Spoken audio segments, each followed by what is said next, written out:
Callista's story continues in this video. She has to dance for 10 nights at the foot of Mount Olympus, where each night presents a new, terrifying challenge. From dancing among spirits of the dead to facing illusions of fierce predators, her love for Lysander is taking her through unimaginable trials. Can she sway the gods? The fifth day dawned softly, with the sun casting a gentle light over the valley. Callista awoke feeling the weight of the previous trials heavy on her shoulders, but she knew there was no turning back. Each night had tested her in ways she could never have imagined, and she had emerged stronger for it. Today she would need to summon every ounce of that strength to face what lay ahead. Callista spent the day in quiet contemplation, seeking refuge under the shade of an ancient olive tree. She replayed the events of the past nights in her mind, wondering what the gods would throw at her next. She had danced through storms and shadows, and each trial had brought her closer to Lysander, but also closer to the edge of her endurance. As the sun began its descent, painting the sky in hues of gold and crimson, Callista knew the time was approaching. She anointed herself with the sacred oil, feeling its warmth seep into her weary muscles. Tonight she prayed to Aphrodite, the goddess of love. Aphrodite, goddess of love and beauty, I call upon you tonight. Guide me as I face the trials of the heart, and protect my love for Lysander from the deceptions that may seek to tear us apart.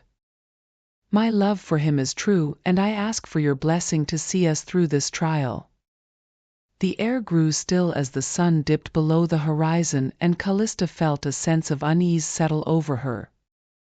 The previous nights had brought physical challenges, spirits, illusions, storms, and shadows, but tonight she sensed that the trial would strike at something deeper, something more personal. As the darkness of night enveloped the valley, Callista felt a strange sensation wash over her. The air around her seemed to shimmer, and she saw figures begin to take shape in the distance. At first they were vague and indistinct, mere shadows on the edge of her vision. But as they drew closer, their forms became clear. To her astonishment, the figures were those of men and women, beautiful and radiant, their appearances shifting and changing as they moved. Some were dressed in fine robes, their eyes sparkling with intelligence and wit. Others were warriors, their bodies strong and powerful, exuding confidence and allure. Each one was more captivating than the last, and they all seemed to be drawn toward her. Callista's heart began to race as she realized the nature of the trial before her. These were not mere illusions of beasts or spirits, these were illusions of the heart, designed to tempt her, to test the strength of her love for Lysander. Each figure represented a potential lover, someone who could offer her something that Lysander could not. They whispered sweet words, their voices like honey, promising her happiness, wealth, and passion beyond her wildest dreams. The first figure, a man with golden hair and eyes that sparkled like the sea, approached her. "Callista," he whispered, his voice smooth and enchanting, "I can give you a life of luxury, filled with riches and pleasures beyond your imagination. Leave Lysander, and all this will be yours." Callista hesitated for a moment, the allure of his words tugging at her heart. She imagined herself draped in fine silks, living in a grand palace with servants at her beck and call. But then she remembered Lysander, his gentle smile, and the warmth of his embrace. The man before her, for all his beauty and wealth, was nothing compared to the love she felt for Lysander. She shook her head, stepping back from the figure. "No," she said firmly, "my heart belongs to Lysander, and no riches can change that."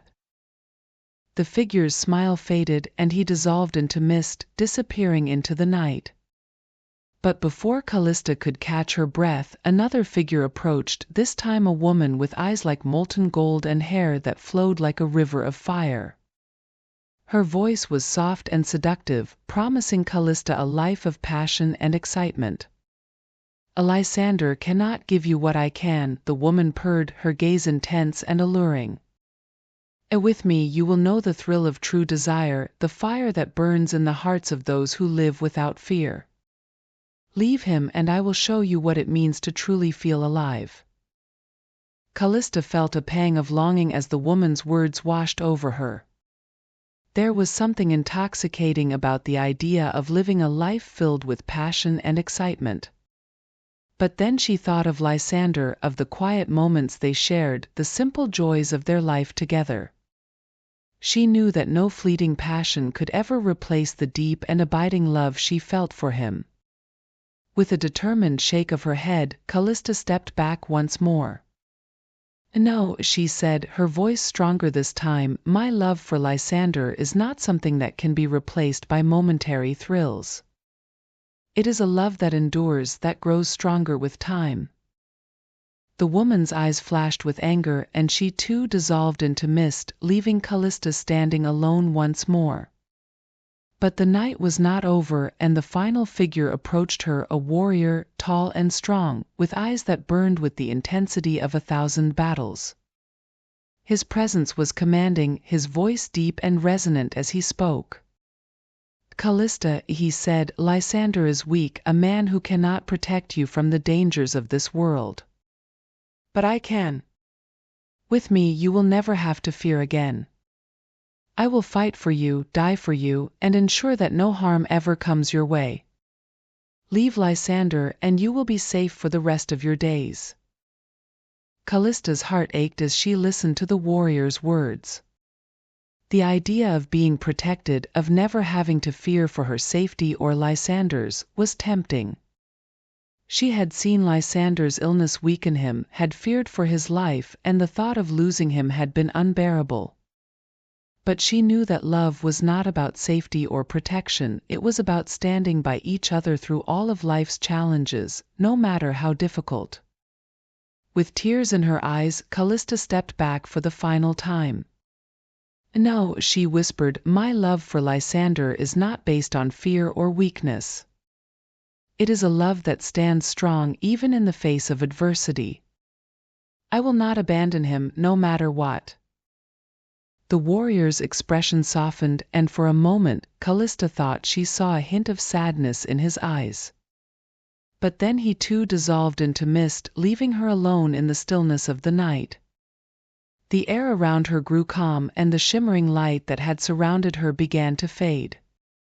Callista sank to her knees, her body trembling with exhaustion and emotion. The trial had been unlike anything she had faced before, testing the very core of her love and devotion to Lysander. But she had passed, and as she knelt there, she felt a deep sense of peace settle over her. She had proven that her love for Lysander was true, unshakable even in the face of the most tempting illusions. As the first light of dawn began to break through the darkness, Callista whispered a prayer of gratitude to Aphrodite. The goddess of love had guided her through the trial, and she had emerged stronger for it. She knew that the journey was not over, that more trials lay ahead, but for now she was content to rest and gather her strength. The sixth day began quietly, with the soft chirping of birds and the gentle rustle of leaves in the morning breeze. Callista awoke feeling a deep sense of satisfaction from the previous night's trial. She had faced the illusions of the heart and had remained true to her love for Lysander. But as the day wore on, a new sense of apprehension began to settle over her. The trials were growing more intense, more personal, and she knew that tonight's challenge would be no different. As the sun climbed higher in the sky, Callista spent the day reflecting on her journey so far. She thought of the spirits, the illusions, the storm, and the shadows she had faced.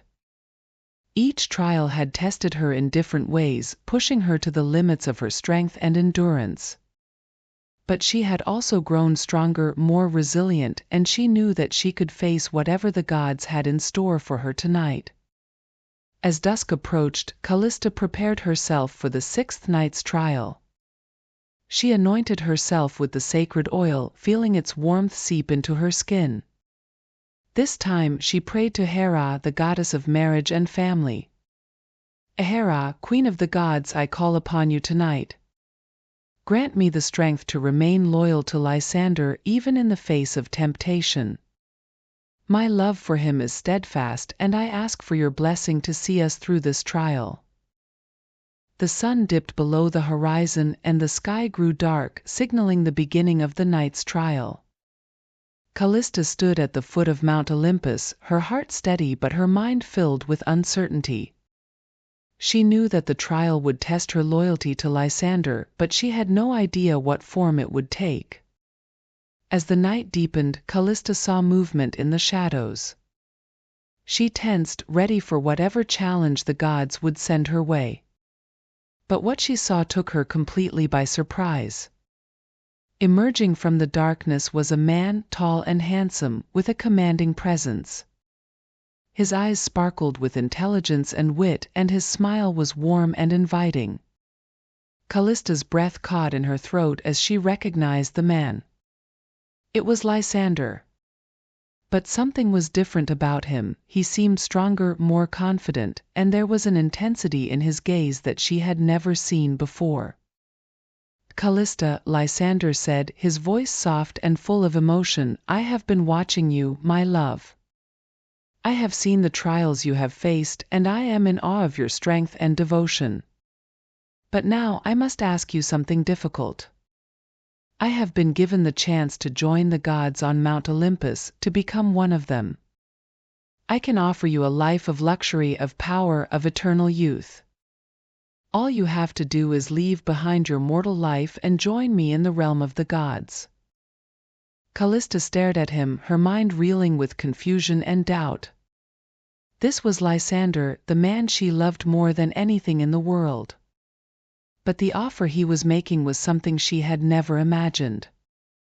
To leave behind her mortal life, to join him in the realm of the gods, it was a temptation like no other.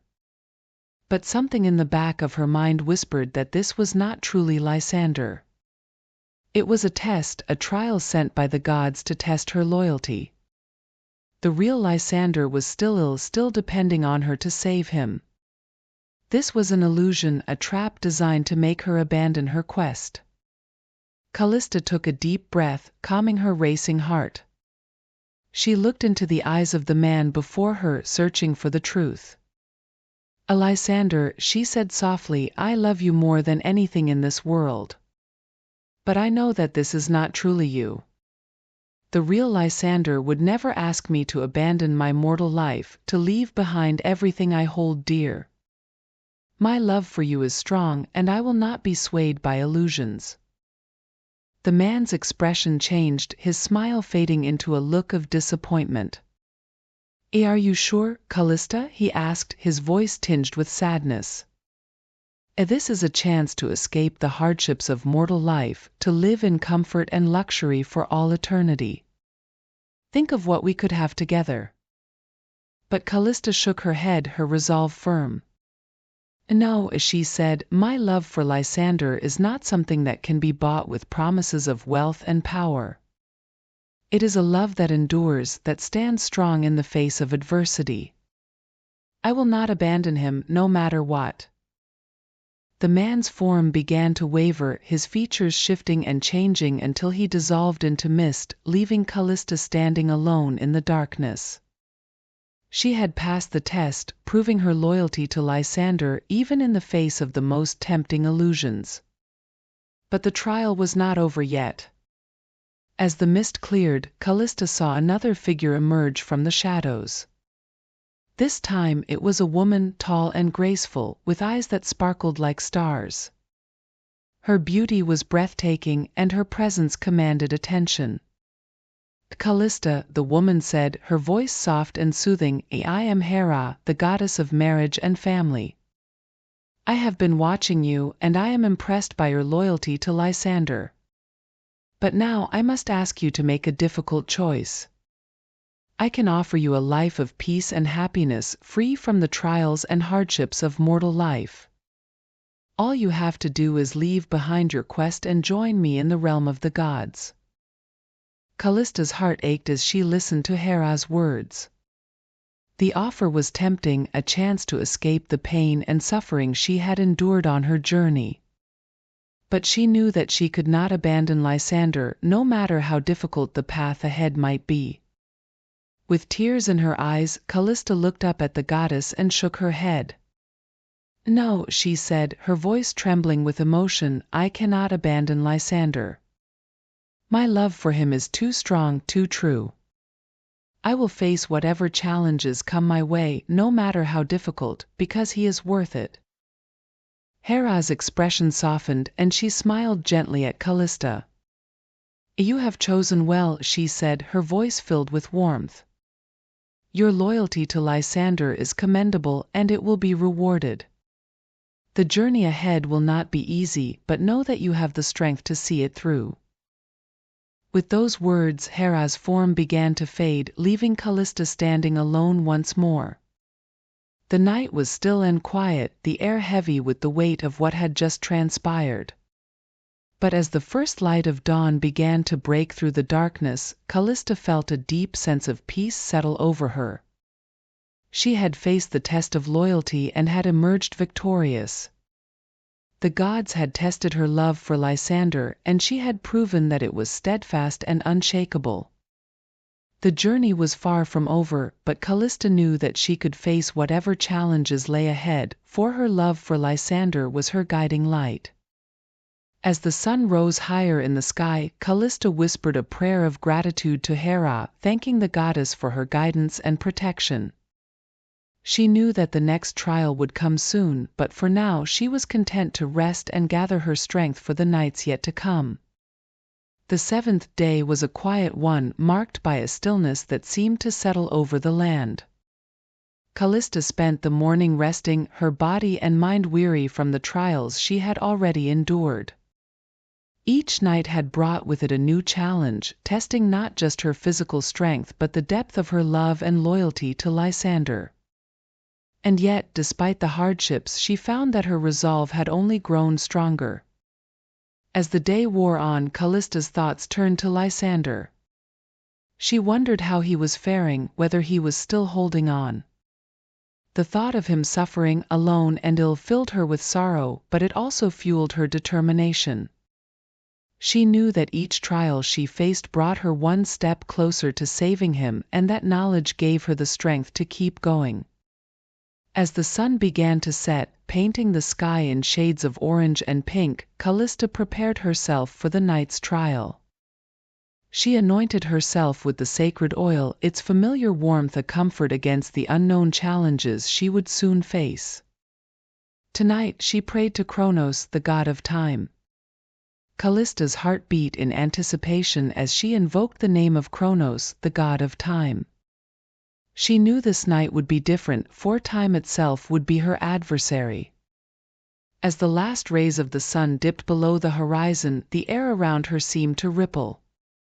The world began to shift, and Callista found herself standing in a vast, empty field under a sky filled with swirling clouds. There was no sound, no movement, only an eerie stillness that sent a shiver down her spine. Suddenly the field began to change. The grass beneath her feet grew taller, then withered away in an instant, as if years were passing in mere moments. The sky darkened, then lightened again, the passage of time accelerating and decelerating in unpredictable patterns. Callista realized that she was no longer in control of time, it was being manipulated by a force far greater than herself. She took a deep breath, reminding herself of her purpose.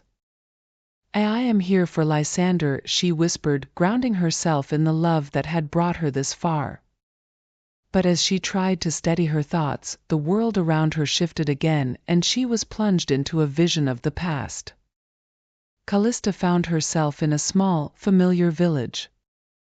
It was her home, the place where she had grown up. She saw herself as a child, running through the fields with laughter, her mother calling out to her from the doorway of their cottage. The scene was so vivid, so real, that for a moment she forgot where she was. She reached out to touch the young girl, only for her hand to pass through like mist. The vision changed again, and Callista was standing at the altar on the day she married Lysander. She saw the joy in his eyes as they exchanged vows, felt the warmth of his hand in hers. Tears welled up in her eyes as she relived that moment of pure happiness. But then the scene faded and she was thrust into the future. She saw herself older, with streaks of gray in her hair, standing alone by a gravestone. The name etched into the stone was Lysander's. Callista gasped, her heart aching at the sight. She reached out to the gravestone, her fingers tracing the letters of his name as grief overwhelmed her. But as she did, the vision shifted once more, showing her an even more distant future, a time when she was old and frail, her memories of Lysander dimmed by the passage of time. The overwhelming sense of loss made her want to surrender to despair, but Callista fought against it. She realized that these were merely illusions, meant to weaken her resolve by showing her the inevitability of time. But Callista knew that time was not her enemy. She had come this far because of her love for Lysander, a love that transcended time itself. Kronos, Callista called out, her voice strong and unwavering, you may control time, but you do not control my heart. My love for Lysander is eternal, beyond the grasp of time. No matter what the future holds, my love will not falter. As she spoke, the visions began to dissolve and the field around her returned to its original state. The winds of time that had once swirled around her now stilled, as if acknowledging her strength. The challenge had been met, and Callista had proven that her love was not bound by the past, present, or future. The sky above her cleared, and the stars shone brightly, a sign that the gods had recognized her triumph. Callista fell to her knees, exhausted but victorious, and offered a prayer of thanks to Kronos. She had faced the illusion of time and emerged with her love for Lysander intact. With the seventh night's trial behind her, Callista allowed herself to rest, knowing that she was now one step closer to saving Lysander. The gods had tested her, but her love had proven stronger than the illusions they had placed before her. As she drifted into sleep, Callista felt a renewed sense of hope for the challenges that still lay ahead. As the eighth night approached, Callista felt the weight of the trials she had already faced. Each night had tested a different aspect of her love and devotion to Lysander, pushing her to her limits. But she also knew that with every trial she grew stronger, her resolve becoming as unyielding as the gods themselves. The sun set behind Mount Olympus, and the sky darkened, casting long shadows across the land. Callista prepared herself as she had done each night, anointing her body with sacred oil and offering a prayer of protection. Tonight she would pray to Hades, the god of the underworld, and she knew that this trial would delve into the deepest, darkest parts of her soul. As she stood at the foot of the mountain, the air around her grew cold, and a thick fog rolled in, obscuring her vision.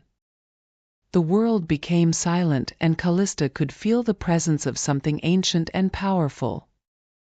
From within the fog, shadows began to form, swirling and shifting until they took on the shapes of men and women. These were no ordinary shadows, they were spirits of the dead, bound to the underworld and drawn to the living. Callista's heart pounded in her chest as the spirits surrounded her, their hollow eyes watching her every move. She could feel their despair, their longing to return to the world of the living, and it sent chills down her spine. The spirits whispered to her, their voices a haunting chorus that filled the air. "Join us, Callista," they murmured. "Dance with us in the realm of shadows. Leave behind your mortal life and find peace in the underworld." Callista shuddered, but she steeled herself against their whispers. She knew that if she succumbed to their call, she would be lost forever, trapped in the underworld with no hope of saving Lysander. She took a deep breath and began to dance, her movements slow and deliberate, as if she were trying to shake off the cold fingers of fear that gripped her heart. The shadows circled her, their forms twisting and writhing in the fog. They tried to pull her into their dance, to drag her down into the darkness. But Callista kept her focus, her mind fixed on Lysander. She danced with purpose, each step a defiance of the spirit's call. She could feel the weight of their sorrow, the pain of their eternal separation from the living, but she refused to let it overpower her.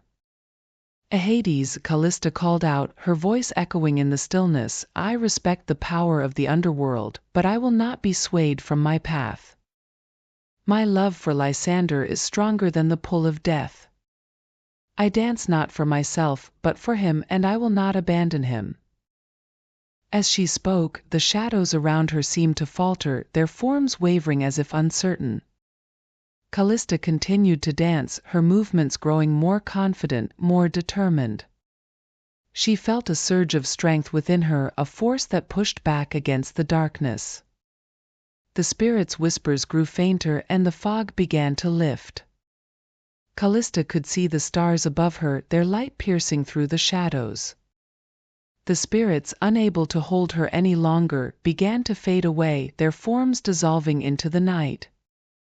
The challenge was over and Callista had triumphed once more. She had faced the allure of the underworld and had emerged unscathed, her love for Lysander guiding her through the darkness. She sank to her knees, offering a prayer of thanks to Hades for allowing her to pass this trial. As the fog dissipated completely, Callista felt the warmth of the night return. The air was clear and the sky above her was filled with stars. She knew that she had passed yet another test, proving her love's strength against the shadows of death. With the 8th night behind her, Callista allowed herself a moment of rest. She was tired, her body aching from the dance, but her spirit was unbroken. She was nearing the end of her journey, and with each passing night, she felt herself growing closer to Lysander. She closed her eyes, letting the peace of the night wash over her. The trials had been difficult, but Callista knew that she would continue to fight for Lysander with all the strength she had left. There were only 2 nights left, and she would face them with the same courage and love that had carried her this far. The 9th day dawned with a sense of calm that belied the challenges Callista had endured. As the sun rose over Mount Olympus, casting a golden glow over the land, she felt a renewed sense of determination. She had faced shadows, time, and storms, each test bringing her closer to her goal. But she knew that tonight's trial would be among the most difficult. This was the night she would pray to Athena, the goddess of wisdom and warfare, and she sensed that the challenge would be a test of both her mind and spirit. Throughout the day, Callista prepared herself as she always did, but there was a quiet tension in the air.